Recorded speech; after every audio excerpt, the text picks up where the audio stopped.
તો આ તરફ અમદાવાદમાં 20 મેથી ચંડોળા તળાવમાં ડિમોલેશન પાર્ટ 2 કે જ્યાં અગાઉ ડિમોલેશનમાં 1.5 લાખ સ્ક્વેર મીટર જગ્યા ખાલી કરાવી હતી.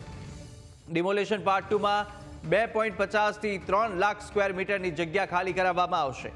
તો ચંડોળા તળાવમાં રહેતા તમામ લોકોને ઘર ખાલી કરવા માટે સૂચના આપી છે અને તમામ ઝોનની એસ્ટેટ ટીમ સાથે મેગા ડિમોલેશન શરૂ થવાનું છે. ચંડોળામાં મેગા ડિમોલેશનની કાર્યવાહી હાથ ધરવામાં આવશે કે જ્યાં આગળ મેગા ડિમોલેશન દરમિયાન જે ચંડોળા તળાવ છે તેને ગેરકાયદે બાંધકામ દૂર કરવાની કામગીરી કરવામાં આવવાની છે. વધુ વિગતો મેળવીશું. સંવાદદાતા દીપેન ફોનલાઈન પર જોડાયા.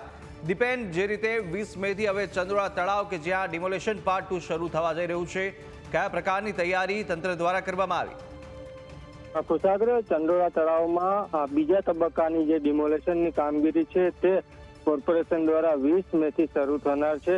મહત્વનું છે કે પ્રથમ તબક્કાનું જે ડિમોલેશન હતું, ખાસ કરીને જે બંગાળી નગર તરીકે ઓળખાતું હતું, જે ચંડોળા તળાવની અંદરના ભાગમાં જે દબાણો થયેલા હતા તે દબાણો પ્રથમ તબક્કામાં દૂર કરાયા હતા, જેમાં લગભગ 1.5 લાખ સ્ક્વેર મીટર જેટલી જગ્યા છે તે કોર્પોરેશન દ્વારા ખાલી કરાવી હતી. જ્યાં મહત્વની વાત કરવામાં આવે કે એ ડિમોલેશન બાદ એએમસી અને ડીએલઆર એટલે કે ડિસ્ટ્રિક્ટ લેન્ડ રેકોર્ડ દ્વારા ચંડોળા તળાવ, જે સરકારી ચોપડે ચંડોળા તળાવનો જે વિસ્તાર નોંધાયેલો છે તે વિસ્તારની માપણી છે તે કરવામાં આવી છે. સર્વેની કામગીરી છે તે પૂર્ણ કરી દેવામાં આવી છે અને ચોપડે જેટલું ચંડોળા તળાવ નોંધાયેલું છે તે સમગ્ર વિસ્તારમાં એએમસી દ્વારા માર્કિંગ છે તે કરી દેવામાં આવ્યું છે અને જે માર્કિંગ કરવામાં આવ્યું છે તેની અંદરના ભાગમાં બીજા તબક્કામાં જેટલા પણ ગેરકાયદેસર દબાણો છે તે તમામ દબાણો છે તે 20 મેથી હટાવવાની કામગીરી શરૂ કરવાની છે. કોર્પોરેશન દ્વારા તમામ